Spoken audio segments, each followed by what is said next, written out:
Hey, closet busters and bold move makers. It is time once again for Life Uncloseted. So I want you to gather around because it is time once again to kick down those closet doors of your life. We're here to escape our BS, explore our fears, and elevate our self-expression. I'm your host, Rick Clemens. I'm the bold move expert and that coming out guy who's going to take you to the party, the pulpit, the wake, and back to the party of living your life uncloseted. So come on along with me and grab hold of yourself and get ready to step out, step up, and step into facing your fears, making your bold moves, and living life without apologies. Now let's get to the show.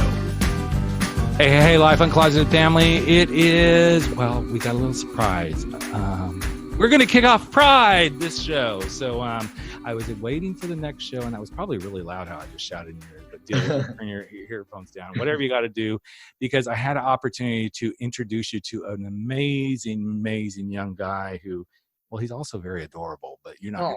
Well, maybe you will, because I've got his headshot, but I've got a candid picture of him too. But don't judge a book by its cover. Yeah, exactly. But his name is Wils. He's a Singapore pop singing sensation on the rise, and we thought, what better way to kick off Pride than let's do it with a little bit of music. Let's get it with somebody who's been, well, kind of going on his own little interesting coming out journey, being from a country and an area of the world where, well, being gay isn't so gay sometimes. So just want to be open that we are going wherever we go today on this podcast. And I'm so excited to have you here, Wils. Thanks for coming and being on the show with me, man. The pleasure's mine. Thank you so much. Oh, you're so welcome. So where do you want to start, man? Do you want to talk about what it's like being gay in Asia, or you want to talk about your music? We can go anywhere. Say, hi, everybody. Happy Pride. Happy Pride. Okay, so I have a little confession. Not only did I say he's really cute, I mean, this guy has actually been on the cover of Men's Health magazine. So just trust me on this one. You know, I know he probably hates that when people like follow. Oh, gosh. I'm cover, they always like Photoshop a lot and stuff like that. So, Well, we know that, but still, it was pretty to look at. So anyway, so let's kind of start kind of in that realm. You were not openly out and everything, for a while, and then now suddenly you're just like, okay, bitches, this is it. I'm done. I'm going to be who I want to be. Right. Right. Yeah. It's I've been a singer for about 8 years, and I've always written songs that were, written for the general audience, but I've always figured, I've always known that I'm gay since I was 9 years old, and I realized that I couldn't write anymore. I couldn't write songs anymore because I wasn't being truthful to myself. And I remember just going out to the gay bars when I was in Los Angeles, when I came here to work on a music video, and I was like, oh my God, this is so nice, this is so great, it's like I've never seen this before. And because in Singapore, it's something that is it's okay to be gay, but you just don't talk about it. Gotcha. And so I realized that when I hit my 30th birthday last year, I said, "Oh my God, you're such a baby! Oh my God, I'm not a baby. 30th birthday, for crying out loud! I'm gonna be 56 in a couple of months. So hello, holla." And then I decided that I don't want to live another day of my life being someone else. I just want to be truthful to myself, and I realized that if when I was out with my friends in the past, I wasn't being truthful to who I am, and I would always worry about them discovering about my sexuality, and that worrying and that fear always made me not enjoy the moment, because I was just thinking about that all the time. So I don't want to, it's in life is all about where you put your thoughts in. It's like if you put your thoughts in fear, you're gonna just keep thinking about it. It's gonna be worse. But I just want to put my thoughts in living truthfully, and that's how I discovered that, hey, I actually feel really comfortable and really more confident being myself if I were to just be truthful to myself. Yeah. And that's what Pride Month is truly. I mean, every day should be about being open and truthful about yourself. But I think this is where, kicking this off, Pride Month here with this conversation is so beautiful, because there are still people who are in those spaces, man. And we all know it. We know there's people who feel like they can't be themselves. And, even in your own home country, it's still, it's there, but, it's not the most comfortable space to be LGBTQ. And I think for Pride Month, the important thing is to realize, A, this is still happening all over the world where people aren't accepted, but it starts with you accepting yourself. And even if you can't be fully out, at least you can be fully out with yourself. And the more you embrace yourself and the more you say, this is who I am, this is how I'm going to show up in the world, Right. the easier it is, even if you can't be completely out where you live. So Right. You nailed it so well. It's, I've always told my friends that when I the first thing when I came out, I said that I'm so grateful that you guys would accept me for who I am. And mhm, the most important thing I've learned out of this journey is that, like, exactly like you said, is if I cannot accept myself, then how do I accept the others in my life?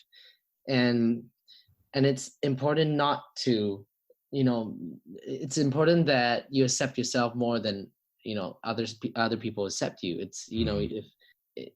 if people don't accept you, that is okay, because that's Their stuff. their stuff. Yeah, that's their mentality. But first, it comes from within you. You live in your own shoes for 24 hours a day, 7 days a week. Mhm, mhm, And that is the place that you want to be comfortable in. That's the place that starts, that wakes up in the morning. That is the place that goes to bed in the night. That is that very consciousness of yours is where you should start, in loving yourself. And when you do that, the outside sources, no matter how challenging it is, because you already truthfully love yourself, mhm, it will always it will always be all right. mhm. And I know that's hard for some people to really hear because they're like, I can't believe this will be all right ever. Right. And especially, in spaces in the world like your home country where it's still illegal, people can go to jail, people can't adopt kids, you can't get married. Yep. But you have to, I hate to say you have to keep up the hope, but you really do. You have to keep that fire alive within yourself because it's really easy if you don't have the fire alive within yourself to Right. then give somebody else the power to just say, okay, fine, I'll do this. And I know I hid in the closet for 36 years Wow. and even I was in a marriage for 13 years. And most of the listeners know all this, but it was that inability to keep my fire alive until I realized, okay, that fire Yeah. is the thing that is going to make me the most honest with myself. And the Yeah. more honest I could be with myself, the more power I gave myself. And the more power I had and gave myself, the easier it was to just stand up in the face of criticism and people who said, you can't be this and you can't show up this way. And Oh, I love to hear that. That's so nice. yeah. It's so empowering when I hear things like that. It's really, eh, after I moved to the States, I've seen all these pride festivals and all the things that people are doing for the gay community.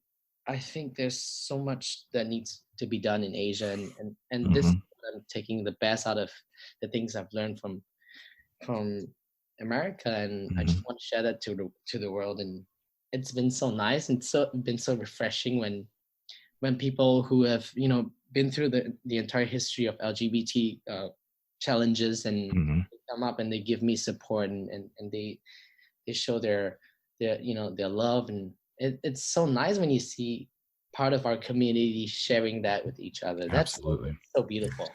And for you, it's especially poignant and impactful because even when you made the big decision, you suddenly went through a whole lot of rejections, right? Yep. Even your record label said, "Okay, bye bye, we're done." Yep. Yeah. It's before I came out, I my biggest fear was that, first, my parents won't accept me, and then my next fear was I was gonna lose my job as a singer, and I would think about that every day, and I'll be like, oh no, I'm not gonna be able to sing anymore. And then when I came out and that happened, my record label dropped me, and they said, yeah, we don't, there's it's not gonna work because being gay in Asia is just, it's hard. People won't like that idea. People might not support our record label Mhm, business, and people are not ready for that. mhm, They think, and I said, no, I think I think a bit differently, because look at the LGBT communities in the West. Like, they're so mhm. much far more advanced, and there's this acceptance, and of course it comes with all the challenges that we as a gay community have to go through. Sure. But um, people people make it in the music industry as LGBT individuals, and it's because of the media that's shown, the censorship of media of Right. gay, contents in Asia for the past, say, hundreds of years. Right. That really caused, people to think that being gay is wrong. Right. I think it's time to change that. When I decided that I wanted to come out was because I remember as a kid, I remember I would always hear people making homosexual, just attacks on people and calling other people like faggots Right. and bullying others because they're gay, and I remember, being so fearful of, coming out because, oh shit, people are gonna attack me the same way, and so I started acting a different way. I started being someone that's not me, and Mhm. then I remember just, at the moment where I wanted to come out, I said I have to do something about this, because I was that kid that was fearful, Yep. and there's gonna be millions of kids out there who are fearful because of things like that as well, and I don't want them to have to go through the same thing that I did, Mhm. and I don't want people to live in the closet and be untruthful in this one life of theirs. So maybe, there's, I don't know if there's many lives or just one life, Sure. Sure.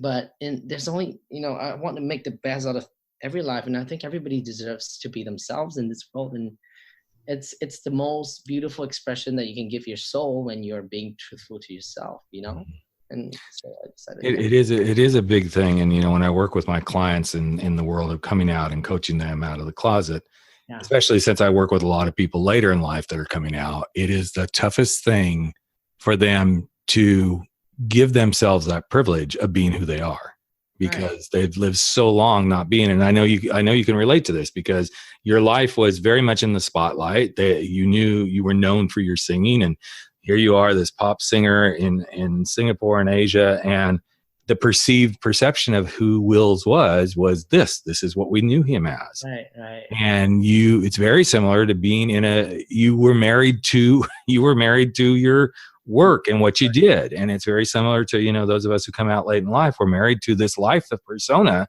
that right, people perceive us as. And then suddenly when we do this, it's like, everybody's like, well, wait, that's not who I thought you were. And it's such an interesting thing, Wils. And I think you've alluded to this. It right, suddenly becomes all about them. It right. has nothing to do with you. Yeah. You're You right, know? because like you've already gone past that stage of Right.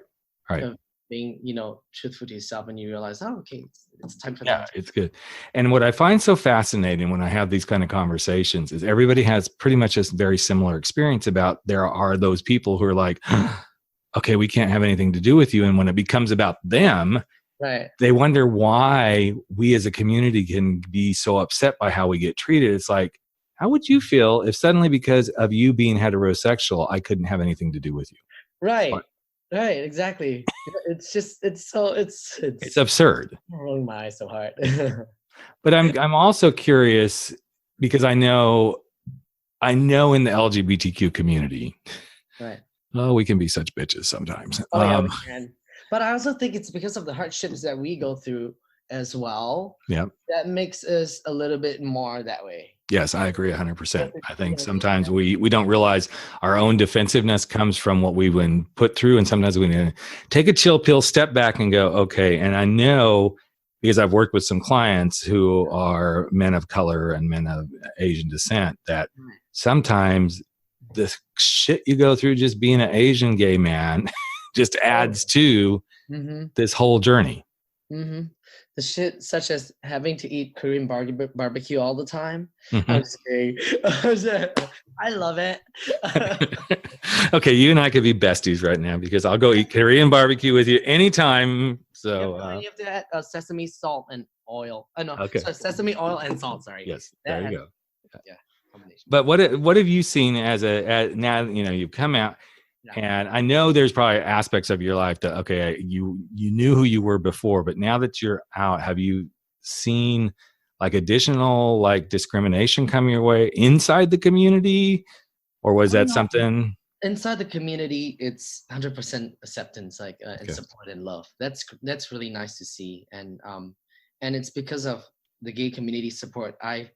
I came to, I feel wholesome as who I am, and Mm-hmm. I could be who I am. But from out of the gay community, I've received a lot of, not so nice comments, especially in Asia side about, Sure. what I'm doing. Mainstream media in like Yahoo in Singapore, they mentioned about me coming out, and I think a lot of people are not happy about it. They're saying, why is mainstream media covering something to do with LGBT? And it's like, are they Mm-hmm. are they trying to get some political agenda? Is there a political agenda behind it? Right. Right. And and like I would get uh, I would get a lot of Yes. nasty comments, but Yes. it's like I'm There. okay. I'm Right. okay with people saying bad things about me. They can call me names because I'm all right with that because I'm comfortable with myself, and that Mhm. doesn't change who I am as a person. I always love that this agenda thing shows up. It Right. cracks me up. It's like, yes, my agenda is this. I want to be a successful singer. That's my agenda. And I want to make people What? happy My that want agenda to is I want listen to to my spread more music. love to the world. That's Yeah. that's all I wanted. Yeah. And acceptance, but the Yeah. thing, My whole life is an agenda to make every heterosexual person, right? Oh my God. gay and, to annoy them. My If whole you're gonna role in take life is to gay, be an annoyance to you. So yeah. If I sing a gay music, I'm making gay music video, they're gonna turn gay. yeah. That's what I think. Yeah. Yeah. And- Actually, I've often thought about having this bumper sticker, and then I'm like, I don't want to be. Well, I probably will at some point, but a bumper sticker that says, "Yes, I'm gay, and I'm here on this world to annoy you." There Oh you my go. God, that's so funny. And if they get annoyed, it's just because of them. That's just, Exactly. oh my God. Exactly. It's I really should that do it. button. I should do that. More.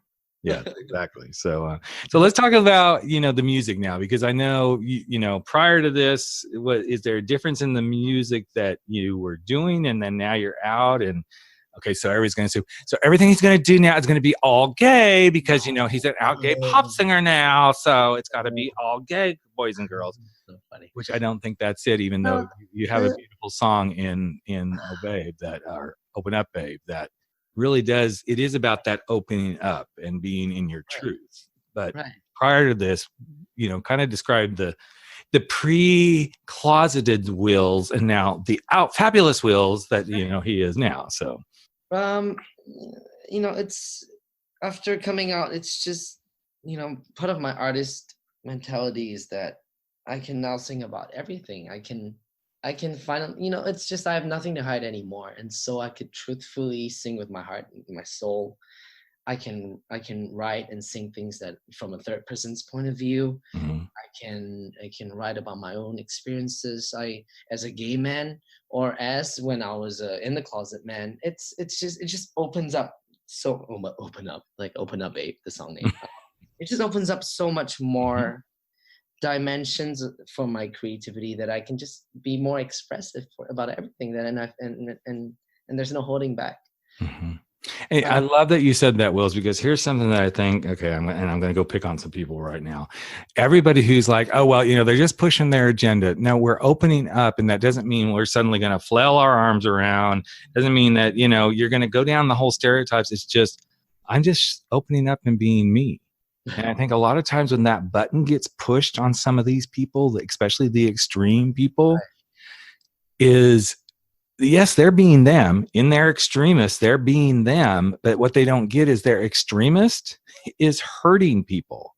Right. I'm going to generalize here because I'm sure there's some in our community, but I don't really know of anybody in the LGBTQ community that says, okay, I'm coming out so that I can hurt these bitches. Mm-mm. Right. I never heard of that either. I really haven't. And it's just so sad that that's something that suddenly gets put into the dialogue, into the narrative, that we come out because we want an agenda. We want to go do something. We want to destroy the world. Right. That's the what do you call the kind of like a backlash that I got when it's like, why does he have to, why does every gay man have to like mention that they're coming out? But they don't understand that it's because we've gone through the whole hardship, and that coming out is almost like a being truthful. It's like a reborn of your truth. Like you're done with the past that you feel like it's not worth living as, you know, in the closet, and you want this coming out is the whole like self assurance and acceptance of, you know, and also another call of this coming out is also a way of saying, okay, yes, I'm gay, and I, you know, I accept my community, and I am now part of my community, and I connect with them, and so I think that's what they don't understand in terms of like why we come out and how important it is for us. But I also find it interesting that given the current political situation in our lovely United States here right now, that over the past couple of years, so many people, and I'm not talking about gay people, Right. so many people and groups have literally come out of the closets. The groups of hatred, the groups of discrimination, all of these things have suddenly come out, Right. and they don't get it that, yeah, you do have closets too, and you're coming out of them. They may not be the prettiest closets to be coming out of, Right. but right after the election, one of the things that I wrote about was America just came out of the closet. The true America just came out of the closet. Oh my God! Wow. And yes, I took some shit for that, but that's okay. You know, that's why I had to move and assume another name. And I haven't always been Rick, which is bullshit. I've always been Rick. I'm kidding. But it is one of those interesting spaces that people get into. And as you're moving through this music world, I think what's beautiful about the little bit I know about you, is that this is about you owning you. You finally saying, this is me, which is what most of us do, but you're doing it through the lens of your craft and your talent, and making that bigger presence known, you know, like Adam Lambert has done. And of course I'm going to forget his name because I just had it on the tip of my tongue, but yeah. You know, there's several of them that have just really just come to that space of this is where I am. This is who I am. This is how I show up. Brandon Stansel, he's a country singer that I've had on the show a couple of times. He's just one of the nicest guys. And he's like, yeah, you know, I'm just one in the country music field, but he goes, I know there's more, but at least I'm just being me. I'm ready to just be out and open. So I think these are those beautiful moments. So let's kind of talk about the song. Tell us a little bit about the, you know, kind of where it came from. I know it came from your beautiful heart and soul and your creativity, but there's some stuff in there that really is about this whole opening up and being yourself, right? Yeah, it's you know, that's the whole song is about just having lived in the closet for such a long time. I'm just speaking to my younger self and telling my younger self that, hey, little kid, you know, I know that you've, you know, gone through so much challenges and you're afraid, but you know what, everything's gonna be okay, and you're gonna be all right. And when you learn how to open up and love, you can actually, and look past all the scary things that you see in life, you can actually find so many beautiful things. And that part is just by opening up to see the things that you deserve as a gay person, and don't shelter in. And it's also a way of saying bye, bish. And little kid, like, you're done. You're gone. Like, okay, I'm done. And just from this point onwards, let me take over. I love that. I so love that. So since you've come out, what is one thing that you've really begun to love about yourself even more? The fact that when I'm myself, and I'm just more I'm very expressive, and I'm very like, I like to joke around, and when I do that and I realize that I make people smile and they laugh, and that makes me happy. Like, just by being myself, I can make people happy. That really brings a lot of, you know, I feel that that's the biggest like growth I have. It's coming out. It's so nice.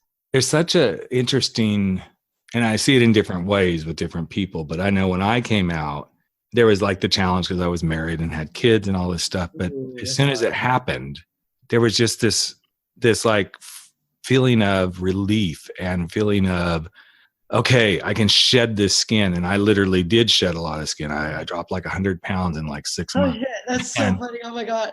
It was just like, boom, gone. And it wasn't pretty. I mean, it sounds great, but it wasn't. I was like, I'm 6'4", and I went from like 260 down to, well, no, I was 180 down to or 280 down to 190. And is that just because you were going through a hard time, or it was, yeah, it was that, and I wasn't gotta get like well, and I was like, okay, I had child support and alimony to pay, so I had about $5 a week to eat on. And no, I'm kidding, but it was pretty rough, and most of it was stress. It was definitely stress, and you can kind of appreciate this. And this is not an Asian slur, people. I'm just going to share it.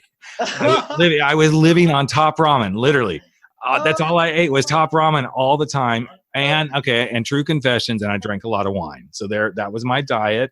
I highly recommend the top ramen wine diet. It's fabulous for keeping weight. Oh my God. Well, and then the crazy thing is on top of that, I got laid off from my job. So I was in a job looking for, I was looking for work, but when I couldn't do that, I was cycling. So I took up cycling. So, I was becoming a cyclist and living on top ramen and wine.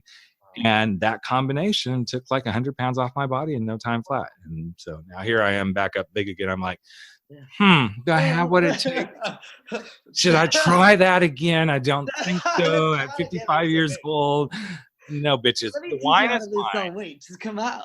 Exactly. I just need to come out again. But, I'm a gay man now. What would I do? Come out as, okay, I'm really a lesbian in a gay man's body? I don't know. That doesn't. So no, I like dick too much. So. Oh my God. I love it too. Yeah. Oh, do you? Oh, well, I figured that's why we had you on here, is that we both like dick. So. Anyway, so now that we've covered the dick thing, this could go south really quick, folks. We could start talking about what kind of dick we like, but we're not going to go there. So actually, before we got on the podcast, we were talking about some other adventures, day spas and stuff like that. So what's next for you, buddy? I mean, you obviously you're not going to want to be a one-hit wonder here with your new music. So just the album coming up. I have so many new songs that I wrote. Some songs are going to be, the hardships we go through as a gay community, and some are going to be, my life living as a straight, inverted, what do you call that? Yes. Yeah. That, the heteronormative life that really wasn't really real, but we get that. Yeah, exactly. And there's going to be a lot of fun songs. Cool.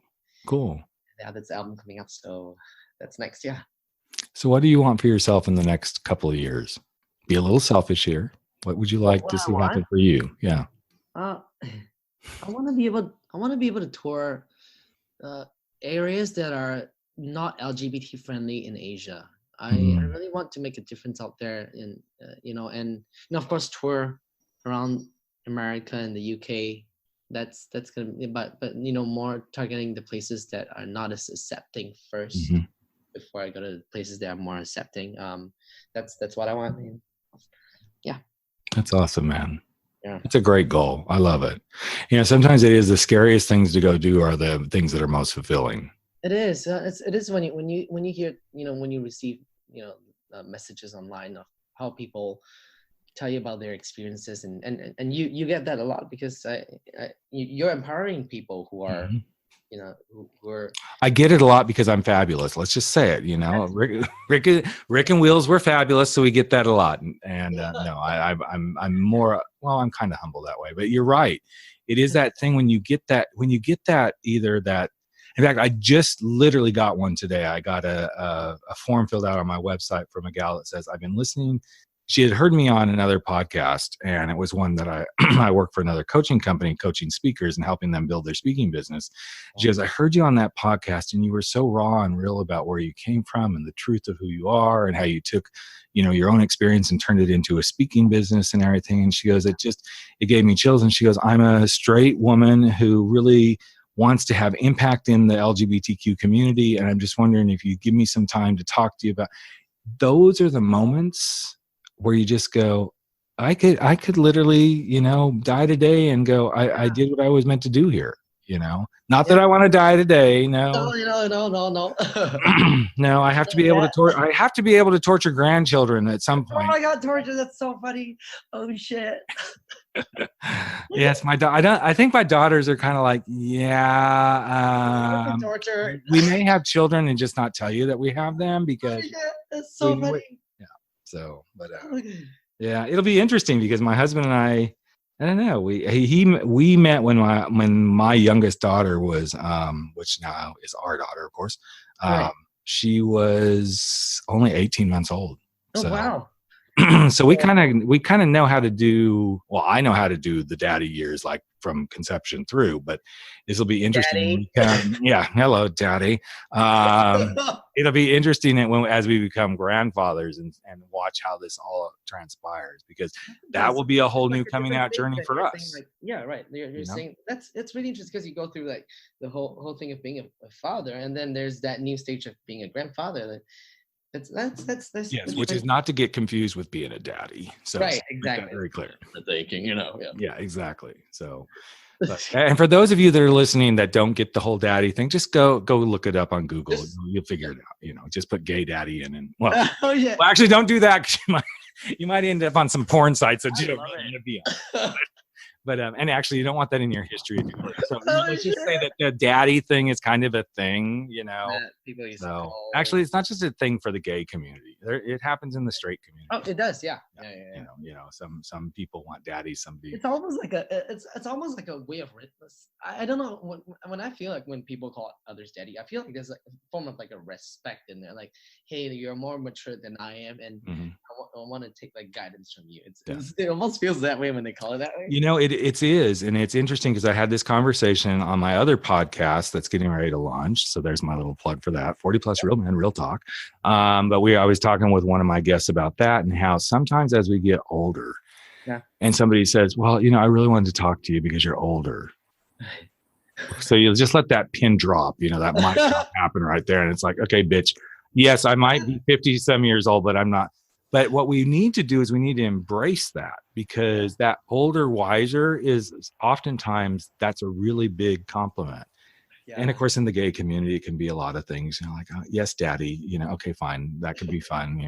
Little role playing there going on, but, whatever. But I think sometimes we do forget that. In fact, many years ago, I was involved with a group in LA, 100 Gay Men is what it was called. And we had set up the group where there were the elders, there were the adults, and then there were the youth of the group, even though the youth was really like the, 15 on up to 20 somethings.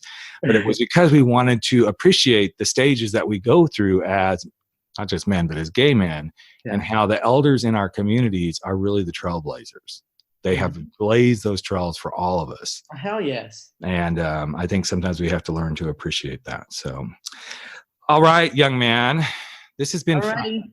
This has been amazing. This has been lovely. This has been fabulous. This is really beautiful. Let's just admit it's been the greatest way to kick off Pride Month. Well, not the greatest. The greatest would be that Cher would be sitting here with us, and Adele, and exactly, whoever we could have, that would be an amazing. But I'm so glad that we got connected, and we'll have the video. We will have everything you can do to connect. And where's your first tour? Is it really UK? Is that where you're headed first, or what's going on there? I'm actually going to Taiwan. Okay, that's awesome. So that's going to be that, yeah. Because and also they're going to, I hope the whole marriage equality thing goes through, and so that'll be the first. Now, you notice I just had him on my podcast, and he says he's going on tour in Taiwan, but he didn't say, Daddy, do you want to go with me? So, I'm done. Daddy, do you want to go with me? Yeah. I would love to go to Taiwan. That is definitely on my checklist of places to go.